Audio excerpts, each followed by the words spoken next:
श्रीमद्रामायणे वाल्मीकीये आदिकाव्ये युद्धकाण्डे पञ्चविंशः सर्गः। सबले सागरं तीर्णे रामे दशरथात्मजे अमात्यौ रावणः श्रीमान् अब्रवीत् शुकसारणौ। समग्रं सागरं तीर्णं दुस्तरं वानरं बलम् अभूतपूर्वं रामेण सागरे सेतुबन्धनम्। सागरे सेतुबन्धन्तु न श्रद्दध्यां कथञ्चन अवश्यं चापि संख्येयं तन्मया वानरं बलम्। भवन्तौ वानरं सैन्यं प्रविश्यानुपलक्षितौ परिमाणं च वीर्यं च ये च मुख्याः प्लवङ्गमाः। मन्त्रिणो ये च रामस्य सुग्रीवस्य च सम्मताः ये पूर्वम् अभिवर्तन्ते ये च शूराः प्लवङ्गमाः। स च सेतुर्यथा बद्धः सागरे सलिलार्णवे निवेशं यद्यथा तेषां वानराणां महात्मनाम्। रामस्य व्यवसायं च वीर्यं प्रहरणानि च लक्ष्मणस्य च वीर्यं च तत्त्वतो ज्ञातुमर्हतः।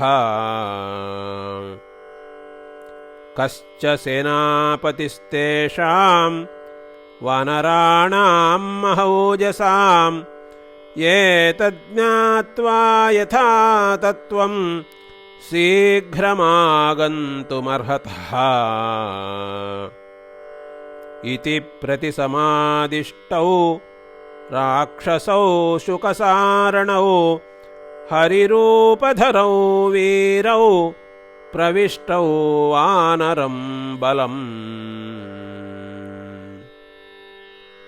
ततः तद्वानरं सैन्यम् अचिन्त्यं रोमहर्षणं सङ्ख्यातुं नाध्यगच्छेतां तदा तौ शुकसारणौ।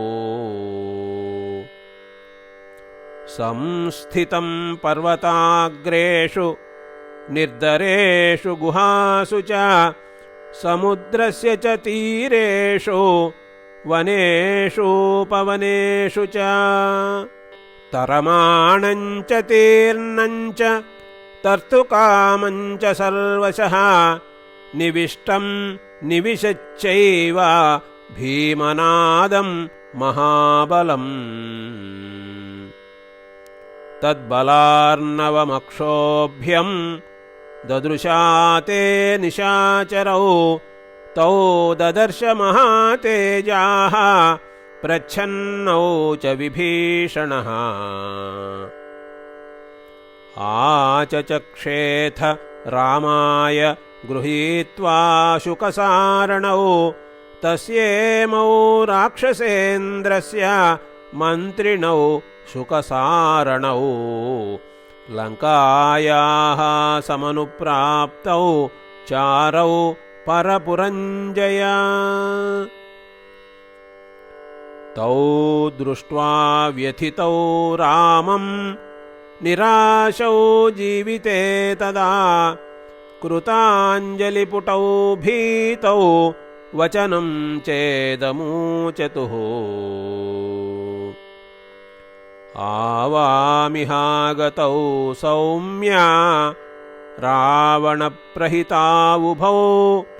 परिज्ञातुं बलं कृत्स्नं तवेदं रघुनन्दन तयोस्तद्वचनं श्रुत्वा रामो दशरथात्मजः अब्रवीत् प्रहसन् वाक्यं सर्वभूतहिते रतः यदि दृष्टं बलं कृत्स्नं वयं वा सुपरीक्षिताः यथोक्तं वा कृतं कार्यं छन्दतः प्रतिगम्यताम्।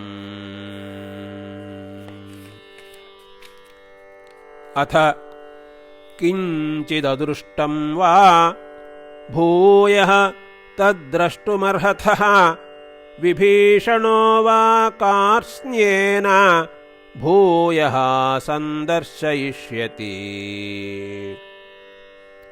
न चेदं ग्रहणं प्राप्य भेतव्यं जीवितं प्रति न्यस्तशस्त्रौ गृहीतौ वा न दूतौ वधमर्हतः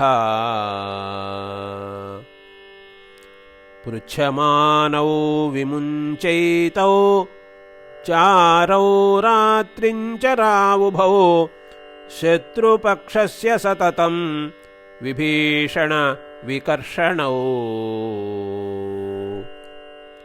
प्रविश्य नगरीं लङ्कां भवद्भ्यां धनदानुजः वक्तव्यो रक्षसां राजा यथोक्तं वचनं मम यद्बलञ्च समाश्रित्य सीतां मे हृतवानसि तद्दर्शय यथा कामं ससैन्यः सह बान्धवः श्वः काल्ये नगरीं लङ्कां सप्राकारां सतोरणां राक्षसञ्च बलं पश्य शरैः विध्वंसितं मया क्रोधं भीममहं मोक्ष्ये ससैन्ये त्वयि रावण श्वः काल्ये वज्रवान् वज्रं दानवेष्विव वासवः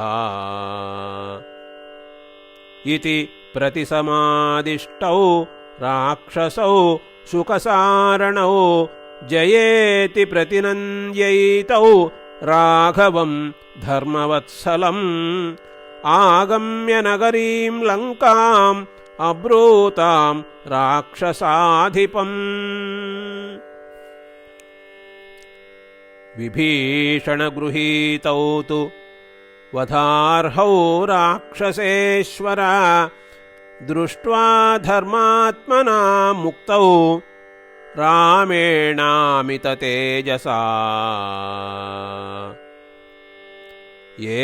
एकस्थानगता यत्र चत्वारः पुरुषर्षभाः लोकपालोपमाः शूराः कृतास्त्रा दृढविक्रमाः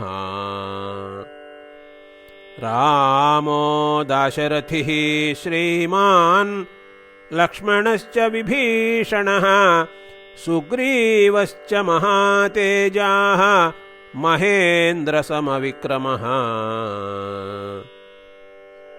एते शक्ताः पुरीं लङ्कां सप्राकारां सतोरणाम् उत्पाट्य सङ्क्रामयितुं सर्वे तिष्ठन्तु वानराः